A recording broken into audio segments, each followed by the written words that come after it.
Dear brothers and sisters in the Lord, ప్రభునందు ప్రియమైన సోదరి సోదరులారా, today's verse for our meditation is taken from the book of Genesis 13:16. ఈ దినము మన ధ్యానం కొరకు ఆదికాండం 13వ అధ్యాయం 16వ వచనం నుండి తీసుకొనబడింది. I will make thy seed as the dust of the earth.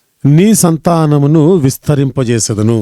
In chapter 13 of Genesis, ఆదికాండము 13వ అధ్యాయంలో Abraham and Lot got separated. Abraham లోతులు వేరైపోయారు, విడిపోయారు. The strife between the herdmen of Lot and the herdmen of Abraham led to this separation. ఇక్కడ Abraham పశువుల కాపరి లోతు పశువుల కాపరికి వచ్చిన కలహమే వీరు వేరైపోవడానికి కారణమైంది. Lot was given the choice లోతుకైతే ముందు అవకాశం ఇచ్చాడు. and he chose the green grassy areas of Jordan. ఆ యొర్దాను వైపు ఉన్న పచ్చని ప్రాంతాలని ఆయన ఎంపిక చేసుకున్నాడు. Might have thought that his cattle could have rich and sumptuous grass there. బహుశా ఆయన అనుకోని ఉంటాడు తన పశువులకి ఇక్కడ సమృద్ధి అయినటువంటి ఆహారం ఉంటుంది అని. Now the Lord spoke to Abraham again in verse 14. ఇప్పుడు 14వ వచనంలో దేవుడు మరలా అబ్రహాముతో మాట్లాడుతున్నాడు. We are going to see the dealings of Almighty One with Abraham. సర్వశక్తిమంతుడైనటువంటి దేవుడు అబ్రహాముతో వ్యవహరించే తీరును మనం చూస్తాం.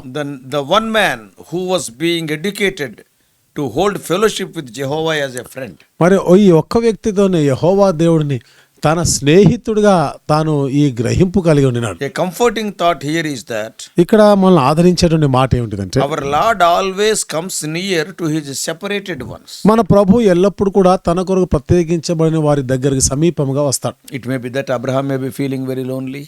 బహుశా ఆ సమయంలో అబ్రహాం ఏదో ఒంటరితనంగా ఆ పరిస్థితి గుండా వెళ్తున్నాడు. Because generally we don't like to be separated from our companions or friends. ఎందుకంటే సర్వసాధారణంగా మన స్నేహితులు సహచరుల నుండి వేరైపోవడం అనేది మనకి ఇష్టం ఉండదు. Yeah, it is very hard to see leaving us alone. అంటే మనం ఒంటరిగా ఉండడం అనేది మనం జీర్ణించుకోలేని పరిస్థితి. But when we decide to live for God, అయితే దేవుని కొరకు జీవించడానికి కొరకు మనం తీర్మానించుకున్నప్పుడు these developments in our life are inevitable. మన జీవితంలో ఈ సంభవాలు అనేవి మనం కాదనలేము. We have to cut many links. మనము చాలా సంబంధాలు We తెంచుకోవాల్సి have to ఉంటుంది. forsake some of old companions. మన పాతమైనటువంటి ఆ స్నేహాన్ని కొంచెం వదులుకోవాల్సి We వస్తుంది. have to leave many habits. మనకున్న అలవాట్లని చాలా వరకు మానుకోవాలి. We all know that Abraham's life is a great example to illustrate the principle of separation. ఈ ప్రత్యేకత అనే దాని గురించి ఆ నియమాలు మనం తెలుసుకోవాలంటే అబ్రహాము జీవితం ఒక మంచి ఉదాహరణ మనకి. He is separated from his country. తన దేశం నుండి వేరైనాడు. He is separated from his kindred. తన బంధువుల నుండి వేరైనాడు. He is separated from his father's తన house. తండ్రి ఇంటి వారి నుండి వేరైనాడు. And in chapter 13 separated from Lot. 13వ అధ్యాయంలో లోతు నుండి వేరైనాడు. And 14th chapter separated from Sodom's riches. 14వ అధ్యాయంలో సొదొమ ఐశ్వర్యం నుండి ఆయన వేరైనాడు. And in chapter 21 21వ అధ్యాయంలో separated from Ishmael. ఇష్మాయిల్ నుండి వేరైనాడు. And seventhly 7వదిగా in chapter 22 22వ అధ్యాయంలో separated from Isaac also on the Mount Moriah. ఆ మొరియా పర్వతం పైన ఇస్సాకు నుండి కూడా వేరవుతున్నాడు. So the sevenfold separation in his life never made him lonely. తన జీవితంలో ఈ ఏడంతల ఈ ప్రత్యేకించబడిన జీవితం, వేరైన జీవితము తనని ఎప్పుడు ఒంటరిగా చేయలే. What does it mean? అంటే దీని అర్థం ఏమిటి? As the days are going by, separation. చూడండి, వేరు చేయబడ్డ దినాలు గడుస్తున్న కొలది వేరు చేయబడుతుండగా Almost he is becoming lonely physically speaking. దాదాపు ఇప్పుడు భౌతికంగా మనం మాట్లాడాలంటే ఒంటరివాడుగా ఉన్నాడు అనిపిస్తుంది. But that separation brought him more closer to God Almighty. అయితే ఆ వేరు చేయబడిన పరిస్థితి దేవుడికి మరింత సన్నిహితంగా తీసుకొనొచ్చు. So Lot lifted up his eyes. కాబట్టి ఇప్పుడు లోతు తన కనులెత్తి చూసినాడు. He chose what was good in his sight. తన దృష్టికి ఏది మంచిదో ఎంపిక చేసుకున్నాడు. Whereas Abraham waited till God asked him to lift up his eyes. Abraham మాటకు వస్తే దేవుడు ఇప్పుడు నువ్వు కనులెత్తి చూడు అనేంత వరకు వేచిన్నాడు. He walked by faith, not by sight. వెలిచూపు వలన కాదు, విశ్వాసం ద్వారానే నడుచుకున్నాడు. Lord asked Abraham to see northward, southward, eastward and westward. దేవుడు అబ్రహాంతో చెప్పాడు కదా, తూర్పు, పడమర, ఉత్తరాన, దక్షిణాన ఇప్పుడు చూడమన్నాడు. When we take a decision to lead a separated life unto God, దేవుని కొరకు ప్రత్యేకించబడిన జీవితం జీవించడానికి కొరకైన ఒక నిర్ణయాన్ని, ఒక తీర్మానం and if చేసుకున్నప్పుడు, you start leading a separated life, ఇక ప్రత్యేకించబడిన జీవితం జీవించడం ఆరంభించినప్పుడు God's blessings will be limitless. అప్పుడు దేవుని యొక్క ఆశీర్వాదాలు ఏమాత్రం కూడా పరిమితి లేకుండా వస్తాయి. We see that God is only talking about the directions, ఇక్కడ మనం చూస్తున్నాం దేవుడు ఆ దిశను గురించి మాత్రం మాట్లాడుతున్నాడు. north, south, east and west. తూర్పున, పడమర, ఉత్తర, దక్షిణం. He is not mentioning about the length and breadth and depth and height.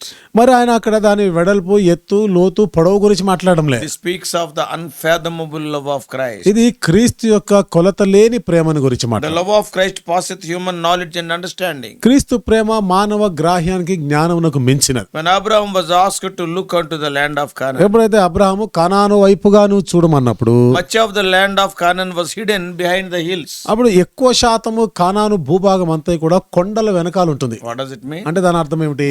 When God asks us to see our inheritance, దేవుడు ఎప్పుడైతే మన స్వాస్థ్యమును చూడు కనులెత్తి చూడమన్నాడో we may not be able to comprehend the love of Christ. క్రీస్తు ప్రేమని మనం గ్రహించలేకపోవచ్చు. But the higher we climb, అయితే మనం ఇంకా ఎత్తుకి ఎక్కుతున్న కొలది then we can see more things. అప్పుడు ఎక్కువైన విషయాలు చూడగలం. God's promises are on the ascending scale. ఆ దేవుని యొక్క వాగ్దానాలు అన్నీ కూడా అవి కూడా ఆరోహణ దిశగా ఉంటాయి. One leads to the another.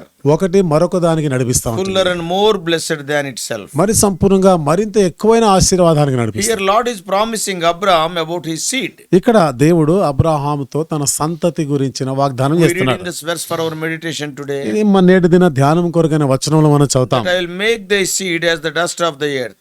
నీ సంతానమును భూమి మీద నుండి రేణువు వలె విస్తరింపజేస్తుంది. They will increase and be like a multitude that no man can number. అవి ఎవడును లెక్కించలేనంతగా ఆ సంతానం ఉంటుంది. When one is barren and age is advancing, ఇక్కడ మరి గొడ్రాలుగా ఉండి వయసు పైబడిపోతున్న వీరు, then such a promise is comforting. అలాంటి వారికి ఈ వాగ్దానం ఎంతో ఆదరణిస్తుంది. Not only that, at the same time it is confusing also. అంతేకాకుండా అదే సమయంలో ఇది కొంత కలవరాన్ని పుట్టిస్తుంది. It needs great faith to believe such promises. ఈ వాగ్దానాలు నమ్మాలంటే గొప్ప విశ్వాసమే కావాలి. From this we can understand that God continued to reaffirm his promises to Abraham and expand on them. దీని నుండి మనకి ఏం అర్థమవుతుందంటే దేవుడు మరలా తన వాగ్దానాన్ని అబ్రహాంతో నిశ్చయపరుస్తా ఉన్నాడు, దాన్ని నెరవేరుస్తానని చెప్తున్నాడు ఆయన. Not only will the Lord give Abraham children, దేవుడు అబ్రహామునకు సంతానం ఇవ్వడం మాత్రమే కాకుండా through his offspring he want to make them a great nation. తన సంతతి ద్వారా గొప్ప జనము చేస్తానన్నాడు. God will also make them so numerous that they will be uncountable. దేవుడు వారిని ఎంత ఎక్కువగా చేస్తానంటే లెక్కింప శక్యం కానంత జనముగా చేస్తాడు. It was hyperbolic expression denoting the great multitude of Abraham's posterity. అది అబ్రహాం యొక్క సంతతి ఎంతో గొప్పగా విస్తరించబడిన దాని గురించి మాట్లాడుతాడు. This shows that God was pleased how Abraham handled himself in the situation of strife and Lot's herdman. ఇక్కడ మరి ఈ కలహం వచ్చినప్పుడు అంటే లోతు యొక్క పశువుల కాపరులతో అబ్రహాం పశువుల కాపరుల కలహం వచ్చినప్పుడు అబ్రహాము ఎట్లా వ్యవహరించాడో ఆ తీరుని ఇక్కడ గుర్తిస్తా ఉన్నాడు. Even God added to the promise given in Genesis 12. దేవుడు ఆదికాండం 12వ అధ్యాయంలో ఏ వాగ్దానం చేశాడో దానికి ఇంకా అదనంగా చెప్తా ఉన్నాడు. In chapter 12, 12వ అధ్యాయంలో the promise was only the land would be given to Abraham's descendants. ఇక్కడ ఉన్న వాగ్దానం ఏమిటిది? దేశము మాత్రమే తన సంతతికి ఇవ్వబడుతుంది అని. Here the promise was that Abraham would be given countless descendants. ఇక్కడ ఉన్నటువంటి వాగ్దానం ఏమిటిది? లెక్కింప శక్యము కానంత సంతతి నీకు అనుగ్రహించబడుతుంది. Secondly, రెండవది, his descendants would be given that land. తన సంతతి వారికి ఆ దేశము అనుగ్రహించబడుతుంది. Thirdly, మూడవది, it would not just be a temporary position, ఇది ఏదో తాత్కాలికమైనటువంటి ఒక స్వాస్థ్యముగా వారసత్వం but they కాకుండా would possess the land forever. వారు చిరకాలం కొరకు దానిని స్వతంత్రించుకుంటారు. All these promises are made to Abraham. మరి ఈ వాగ్దానాలన్నీ కూడా అబ్రహాంతో చేయబడినప్పుడు The act of Lot caused discouragement to Abraham. లోతు చేసిన పని అబ్రహామునకు ఎంతో నిరాశను తెచ్చింది. Yet the Lord reaffirmed Abraham of the inheritance. అయినా దేవుడు అబ్రహాముతో ఆ స్వాస్థ్యం గురించి మరలా చెప్తున్నాడు. Then Abraham moved his tent అప్పుడు అబ్రహాము తన గుడారం తీసి మరొక చోటికి and మార్చాడు. went and dwelt by the terebinth trees in Mamre. అక్కడ మమ్రేలో తన యొక్క గుడారం సింధూర వృక్షం దగ్గర తన గుడారం వేసుకుంటాడు. That is the place called known Hebron. అదే హెబ్రోను అనే ప్రదేశం. And he built an altar there to the Lord. అక్కడ దేవునికి ఒక బలిపీఠం కడతాడు. Remember, if Lot had the tropical luxuries of Sodom, గుర్తుపెట్టుకోండి, ఒకవేళ లోతుకే గాని ఆ ప్రాంతంలో అంటే సొదొమలో ఉన్నటువంటి సుఖ సౌఖ్యాలు గాని ఉంటే, Abraham had the refreshing breeze of the hills. అబ్రహాంకైతే ఆ కొండల్లో నుండి వచ్చే మంచి చల్లనిటువంటి ఆ వాతావరణాన్ని ఆ గాలిని ఆస్వాదిస్తున్నాడు. The soft slopes were sprinkled with stretches of green olives. అక్కడ ఉన్నటువంటి ఆ మంచి పచ్చనైనటువంటి ఆ ఒలీవల వాటిని ఆస్వాదిస్తున్నాడు ఆయన. Picturesquely mingled groves of pomegranates, figs, apricot and almonds. అక్కడ ఉన్నటువంటి బాదంలే కానీ లేకపోతే ఖర్జూరాలు కానీ దానిమ్మలు ఇవన్నిటిని కూడా ఆయన అనుభవిస్తున్నాడు. And all around the waving patches of the wheat and barley. చుట్టూ కూడా మన గోధుమలు ఎవరు ఎటు చూసినా గానీ ఆ విస్తారంగా ఉన్నాయి. So Abraham's blessing he enjoyed a lot. కాబట్టి అబ్రహాము ఈ ఆశీర్వాదం ఎంత ఎక్కువగానే ఆయన అనుభవిస్తున్నాడు. Therefore, before I close, కాబట్టి నేను ముగించే the ముందు lesson we learned today is, ఈ రోజు మనం నేర్చుకునే పాఠము, let us be like Abraham. Abraham వలె ఉందాం. Let us lead separated lives and enjoy the presence and abundant blessings of the Lord. ప్రత్యేకించబడిన జీవితం జీవిస్తూ దేవుని యొక్క సమృద్ధి అయిన సన్నిధిని ఆ వాగ్దానాలు మనం అనుభవిస్తాం. Though Lot is a righteous man, his decisions were poor decisions. లోతు నీతిమంతుడు అయినా గానీ తన నిర్ణయాలు అంత మంచివి కావు. Therefore, let us choose the following.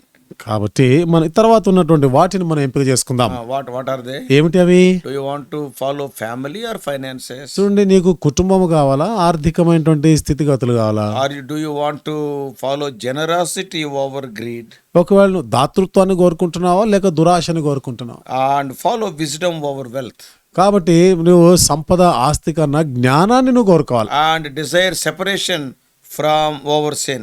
కాబట్టి పాపము కన్నా ప్రత్యేకించమని జీవితాన్ని కోరుకోవాలి. Choose God over the world. లోకము కాదు, దేవుని నువ్వు కోరుకోవాలా. Choose Canaan's grapes over Jordan's grass. యోర్దాను గడ్డి కాదు, కానానులో ఉన్నటువంటి ద్రాక్షలను కోరుకోవాలి.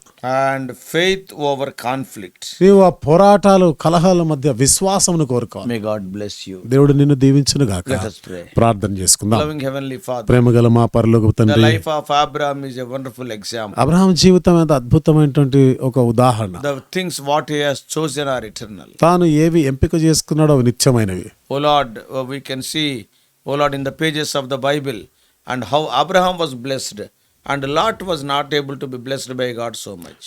అబ్రహాం ఎంతగా ఆశీర్వదించబడ్డాడు, లోతు ఎంతగా ఆశీర్వదించబడలేదో బైబిల్లోని పుటల్లో మేము చూడగలుగుతున్నాం. Speak to us through this truth. దేవా, ఈ సత్యాల ద్వారా మాతో Help us మాట్లాడండి. to be blessed by thee all the time. ఎల్లప్పుడు కూడా మీ ద్వారా ఆశీర్వదించబడేవారుగా చేయండి. In Jesus' precious name we pray. యేసు ప్రభువు వారి అమూల్యమైన నామములో ప్రార్థించి వేడుకుంటున్నాం తండ్రి. ఆమేన్.